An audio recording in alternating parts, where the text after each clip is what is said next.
Hello there, and welcome to Echoes of the Imperium. I'm truly glad you've arrived. Maybe it's been a long day, or maybe you're the kind of soul who prefers to drift into sleep with thoughts of distant stars and ancient cosmic secrets instead of counting sheep. Either way, tonight's journey belongs to you. You don't need to do anything now, just rest. Let your mind grow quiet, your breath steady, and your body feel lighter, as if even the pull of gravity has begun to fade away. When a rift tears open beyond the edge of imperial cartography, the Imperium of Man makes first contact not with a god, daemon, or Xenos empire, but with Lobo, the last Czarnian, whose arrival rewrites the meaning of horror in a galaxy already built on it. I did not believe the first reports when they reached my slate, because belief is a luxury burned out of you by the 41st millennium, and yet even disbelief has its limits, especially when entire patrol fleets stop responding in the same sector within the span of a single Terran hour, and astropaths begin screaming about laughter echoing through the warp like a butcher's hymn. So I record this now not as a warning, but as a confession, because I was there when he arrived, when the void itself seemed to flinch and the stars dimmed not from shadow, but from shame. And in that moment, I understood that whatever had crossed into our reality was not a daemon, not a god of chaos, not even a Xenos species cataloged by the Ordo Xenos, but something far older in spirit than the Imperium itself, something that did not fear damnation because it had already committed it upon its own kind. The first sign was the silence, a 40-second stretch of absolute nothing where Vox chatter died mid-syllable and the machine spirits aboard the His Will Unending began to stutter as if embarrassed to continue functioning. And I remember the ship's confessor making the sign of the Aquila with shaking fingers while whispering prayers that tasted like ash, because the warp was calm, too calm, and any voidfarer knows that tranquility is the true omen. Then the rift opened, not with thunder or fire, but with a sound like wet meat being torn apart by laughing hands, and out of that wound in reality drifted a shape that looked almost casual, a massive figure sprawled across a chrome-plated bike that ignored inertia, its engines screaming like tortured cherubs, its riders smoking something that burned green and stank of extinction. And as the picked feeds zoomed in, I saw his eyes first, red like fresh arterial spray, bored in the way only immortals get when violence is their only hobby left. And in that instant, the bridge crew froze, not from fear, but from instinct, because every human soul aboard felt the same thing crawl down their spine. This thing was not impressed by our galaxy, not even slightly. I am an archivist of the administratum by rank and a witness by curse, trained to catalog horrors until they become statistics, but the presence of Lobo, though we did not know his name yet, felt like standing next to a loaded bolter with a finger already tightening on the trigger, and the psychological pressure was immense, a crushing awareness that if he chose to kill us, it would not be because of hatred, ideology, or hunger, but because it would pass the time. And that thought is far worse than malice, because malice can be reasoned with, feared, appeased, but boredom cannot. The first Imperial Navy cruiser to open fire vanished, not exploded, not shattered, but erased in a flash of obscene light as Lobo fired a weapon that did not exist on any Mechanicus schema, a gun that fired a concept more than a projectile. And the cruiser's final transmission was laughter, his laughter, overlapping the screams of 10,000 souls being atomized. And I remember feeling something in me break then, not my courage, but my faith in the idea that the Imperium was the apex predator of this galaxy. Because here was a creature who treated our warships like empty cans, who headbutted a boarding torpedo out of the void and bit it in half, who used a dead space marine as a flail against another space marine while shouting something incomprehensible and joyous.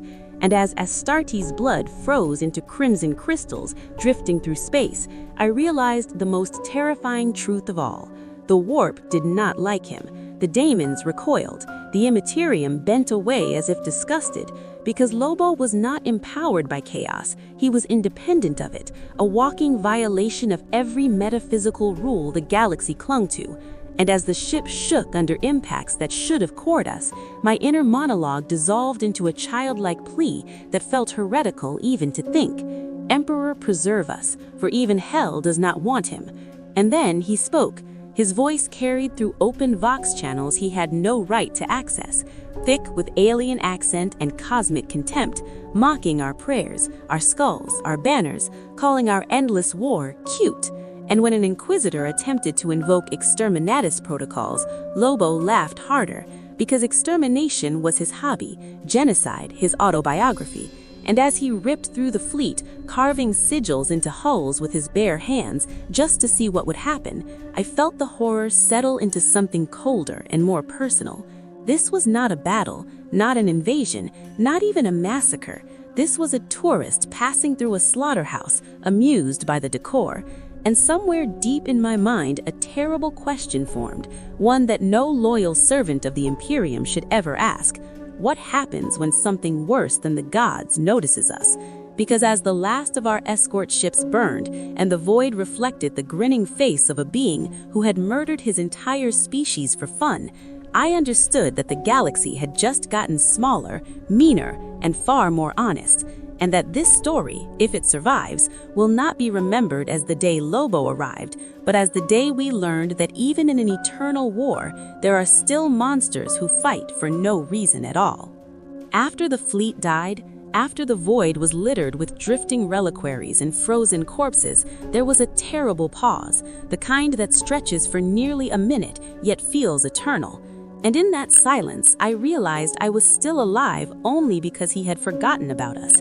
Because Lobo, yes, the name came later from fractured astropathic echoes torn from alien minds, did not hunt survivors unless they annoyed him.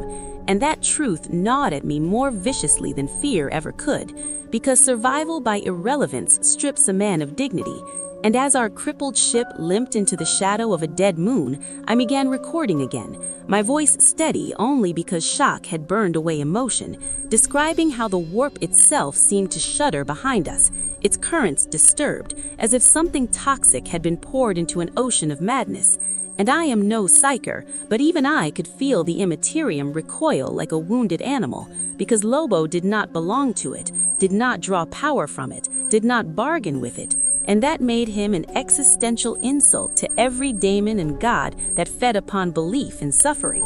When the first boarding alarm sounded, I expected space marines, or worse, but instead it was laughter echoing through the corridors, boots stomping with deliberate slowness, the kind of predator's confidence that says escape is irrelevant.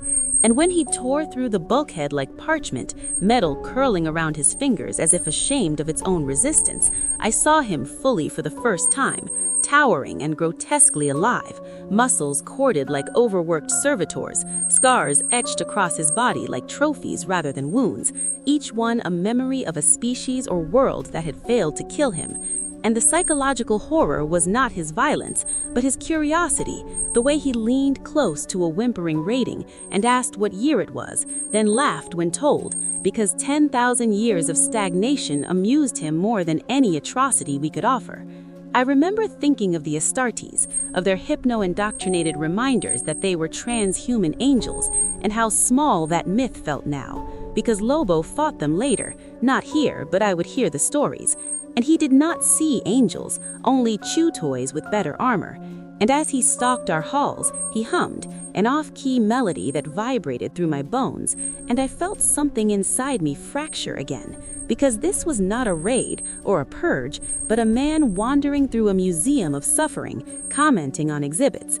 And when he finally noticed me, when his red eyes locked onto mine through the haze of smoke and incense, I understood what prey feels in the instant before a jaw closes. Not terror, but clarity, an overwhelming awareness of scale, of how insignificant a single human soul truly is in a cosmos ruled by monsters pretending to be gods. He did not kill me then. Instead, he squatted down, crushing a servo skull under his boot, and asked who was in charge.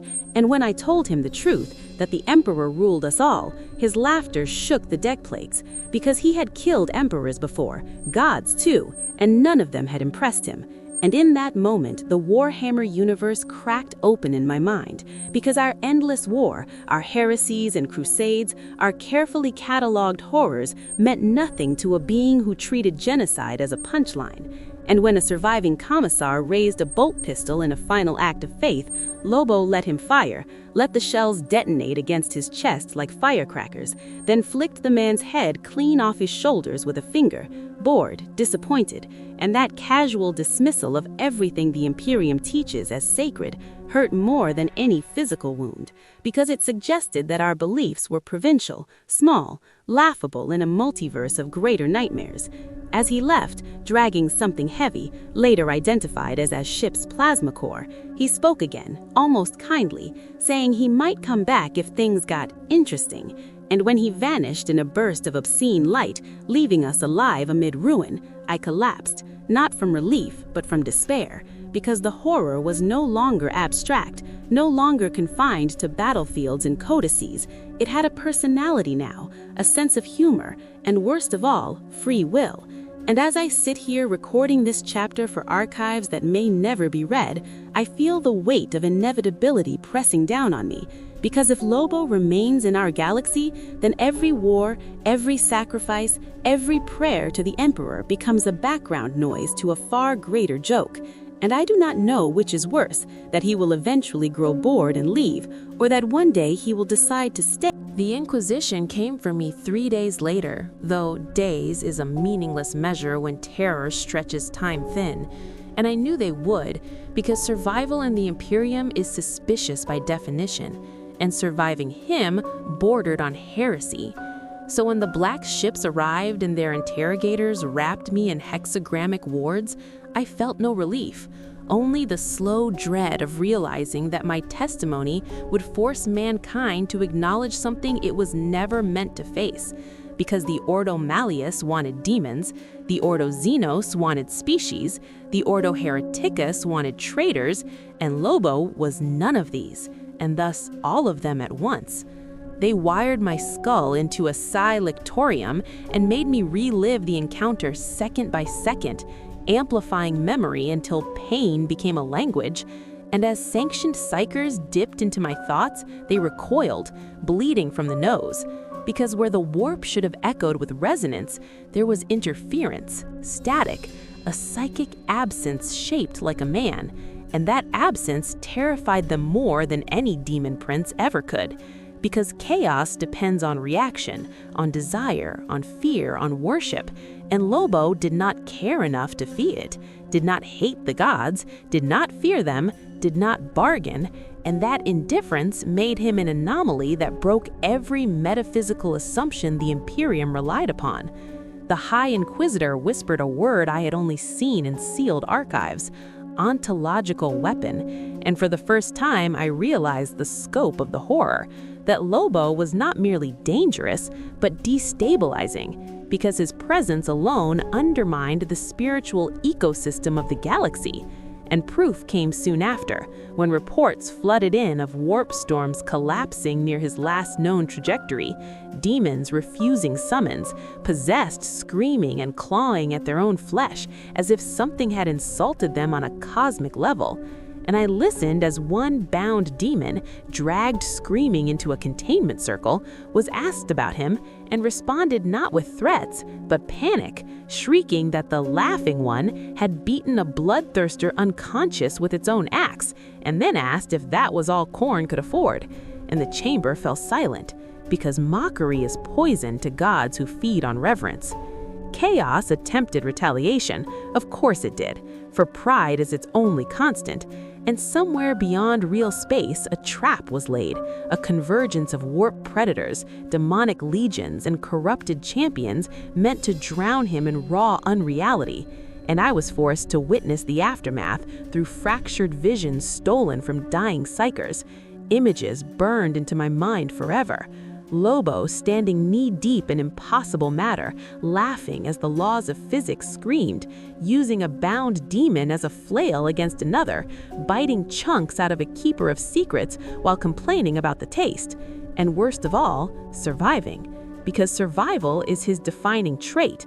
And when the warp rejected him violently, expelling him back into real space like a body vomiting poison, the gods learned a truth they could never unlearn, that there exists something outside their hierarchy, something that can wound their pride without believing in them at all. The Imperium reacted as it always does, with escalation and denial, dispatching Astartes chapters to hunt him, declaring him an Omega-level threat, authorizing exterminatus contingencies on worlds he passed near. And I sat in my cell, listening to Vox recordings of Space Marines dying, not bravely, not meaningfully, but confused. Because they had been trained to face the worst horrors imaginable, and Lobo was something worse, casual, improvisational, contemptuous of their sacred doctrines, tearing Terminators apart with bare hands and laughing when their gene-forged bodies failed him by dying too quickly.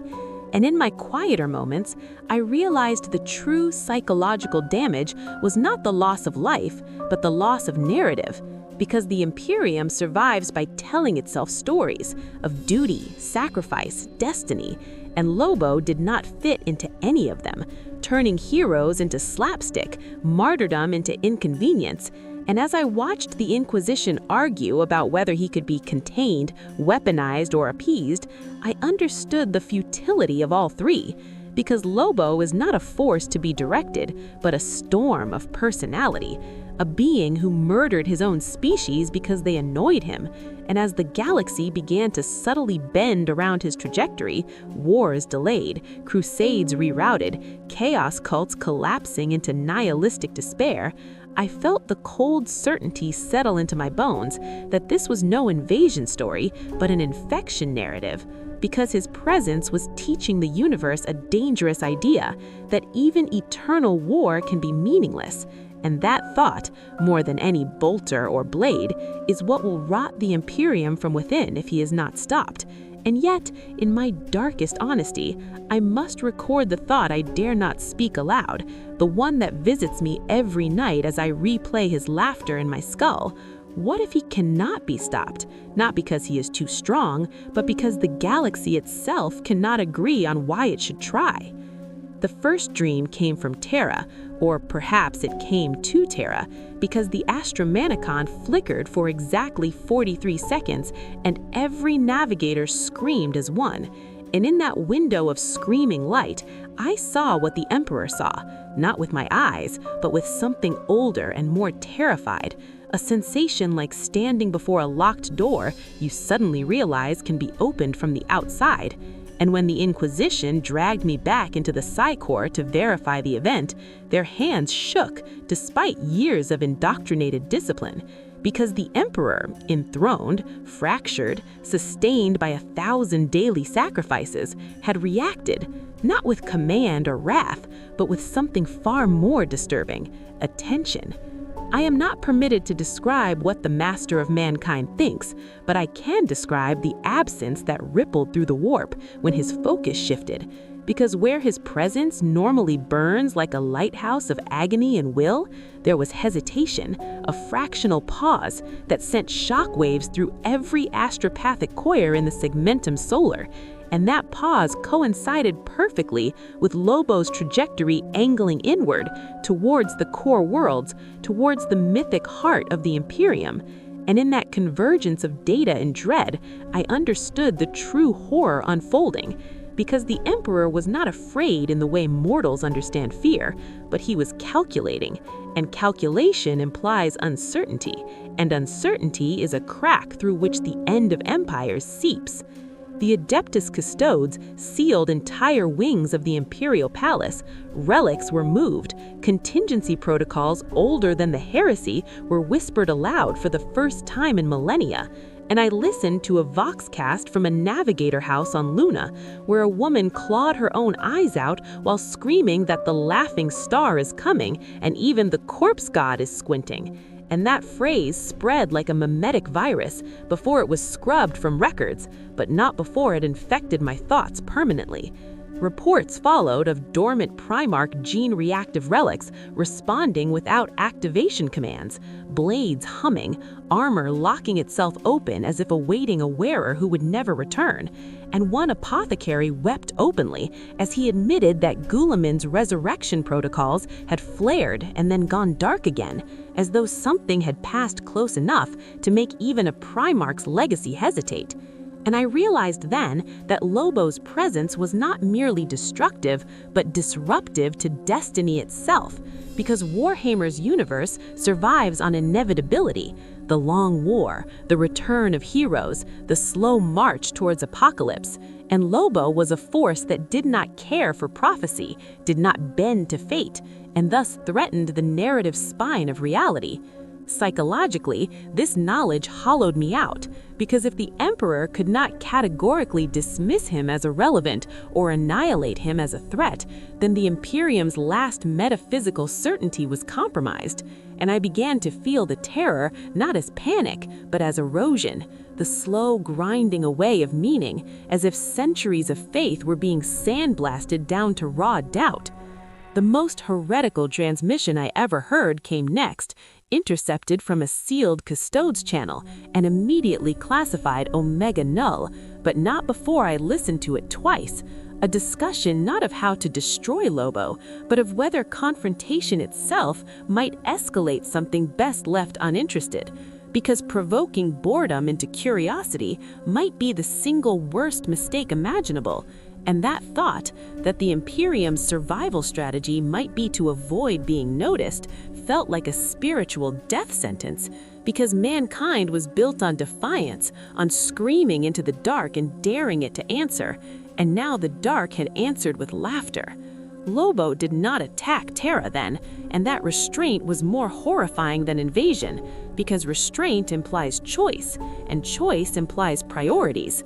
And as days passed, his path curved away slightly, skirting shrine worlds and forge planets alike, leaving behind not ruins but embarrassment, systems where chaos cults collapsed because their gods would not answer prayers, where Mechanicus logic engines contradicted themselves trying to classify him, where entire ecclesiarchy pilgrimages ended in mass apostasy because people realized that faith did not grant relevance.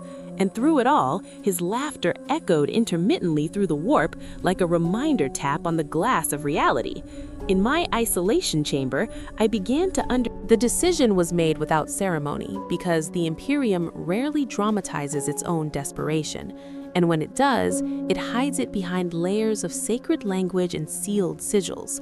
But I felt it the moment my cell doors opened and I was escorted not to an interrogation chamber, but to a strategium, because witnesses are liabilities until they become assets, and I had seen him closely enough that my continued existence now had a purpose. And as I stood beneath a hololithic projection of half the segmentum solar, watched by robed figures who smelled of incense and fear, I learned of the Imperium's final calculus. If Lobo could not be reasoned with, contained, corrupted, or ignored, then he would be tested against something the galaxy itself feared. Not to kill him, no one still believed that was possible, but to measure him, to see if there existed a ceiling to his violence. And the chosen instrument was an ancient contingency whispered about only in Apocrypha, a convergence weapon built from overlapping apocalypses, baited with a world so strategically and spiritually valuable that no power could resist interfering. And as the plan unfolded, I felt the slow horror sink into my chest, because the Imperium was about to gamble not on victory, but on comparison, to see whether Lobo was worse than chaos at its most concentrated, worse than extinction at its most organized. The trap world was a shrine planet layered atop a dormant Necron construct, seated quietly with a growing warp wound, its population swollen with pilgrims, its orbit ringed with Mechanicus reliquaries and Astartes strike forces, a place engineered to scream significance. And I knew, with the certainty of a condemned man recognizing the gallows, that Lobo would come not because he cared, but because provocation had finally crossed into novelty.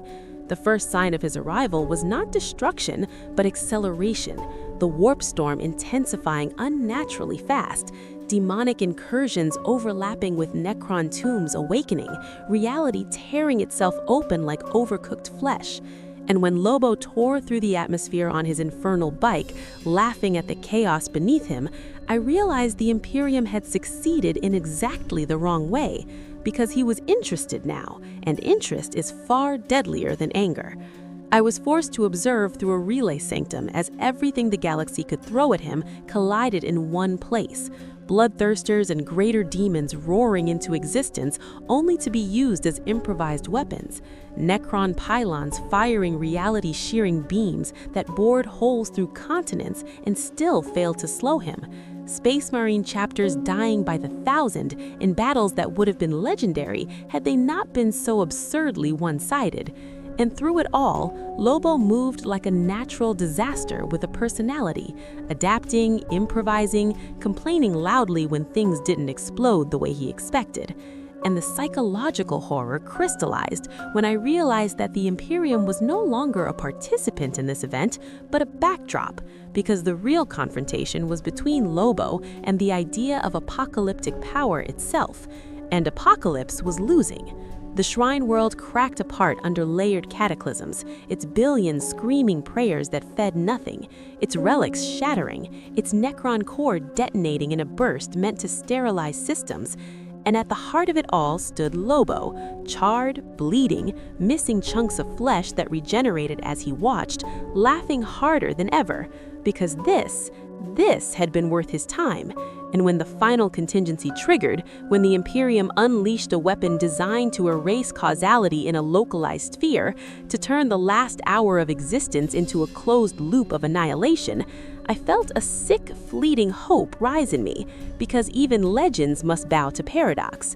But that hope died screaming when Lobo walked out of the distortion late, irritated, complaining that time loops give him a headache, and for the first time in the entire campaign, he looked genuinely annoyed. That annoyance sealed our fate, because annoyance sharpened his focus, and in the closing moments of the event, he did something far worse than kill.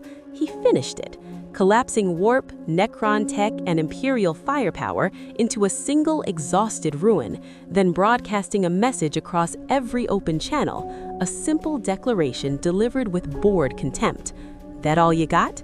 And as the Shrine world finally died, reduced to drifting ash and broken faith, I understood the true failure of the Imperium's final solution, because we had not proven Lobo killable, we had proven him benchmarkable, and by surviving our worst, he had become the new scale by which terror itself would be measured. And as the strategium around me fell silent, every High Lord and Inquisitor understanding the same unbearable truth, I felt my spirit collapse inward, because there was nothing left to escalate, nothing left to threaten him with, and the galaxy had just learned, at terrible cost, that its greatest horrors were no longer sufficient to scare the thing laughing at them. The galaxy did not end, and that was the cruelest outcome of all, because endings grant meaning, and survivors must live with implications. And in the months that followed the Shrine world's erasure, I remained alive not by choice, but by inertia, shuffled between black cells and silent observant decks, while the Imperium quietly rewrote its own doctrines without ever admitting it had done so, because there are truths too corrosive to be spoken aloud, and Lobo had become one of them. He did not attack Terra, did not declare war, did not crown himself anything, because crowns are commitments, and commitments are boring. Instead, he drifted, an aimless vector of potential catastrophe, sometimes vanishing for weeks, sometimes reappearing long enough to annihilate a war zone simply because both sides annoyed him.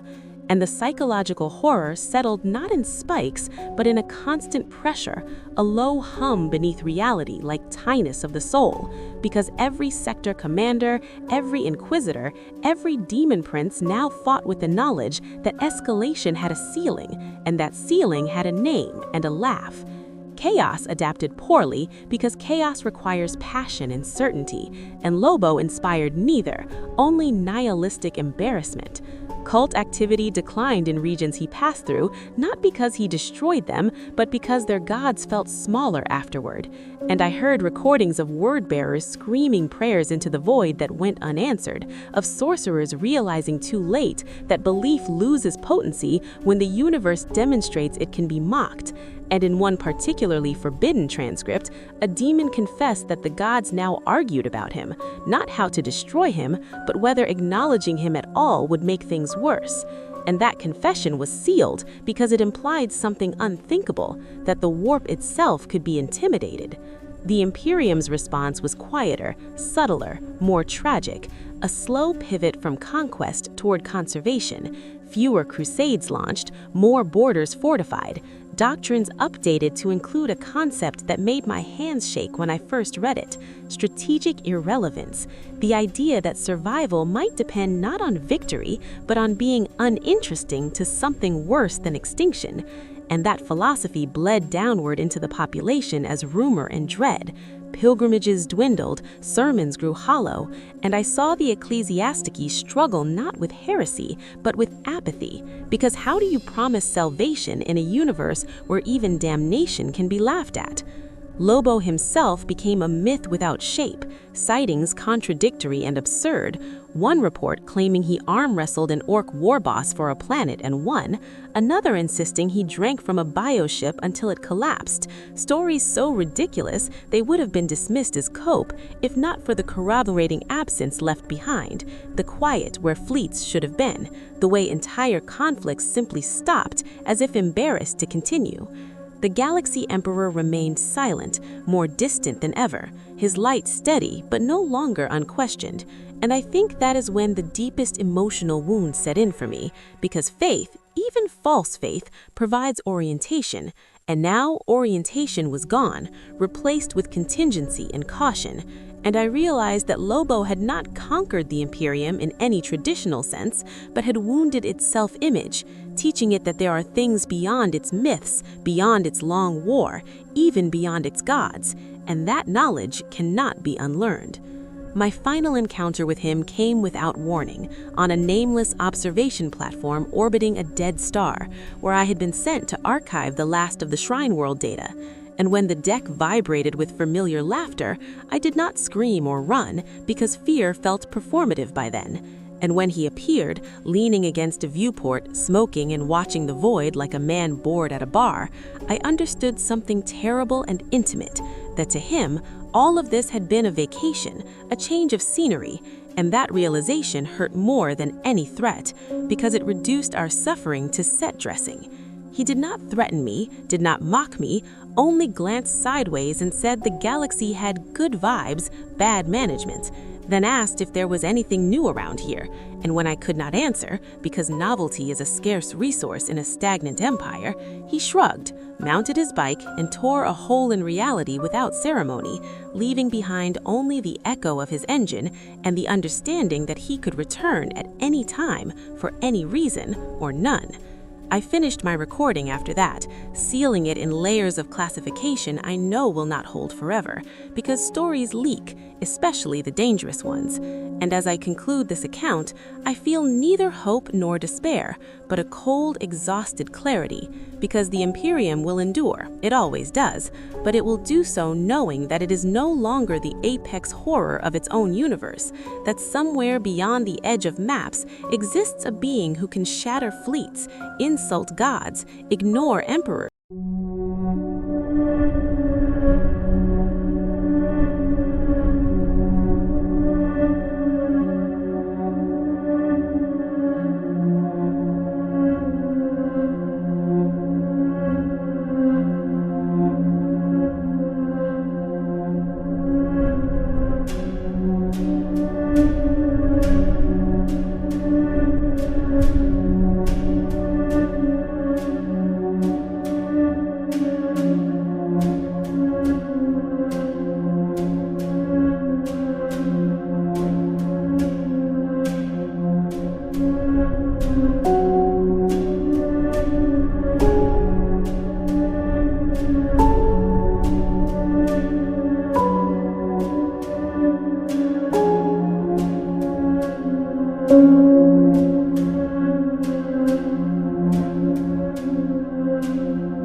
you.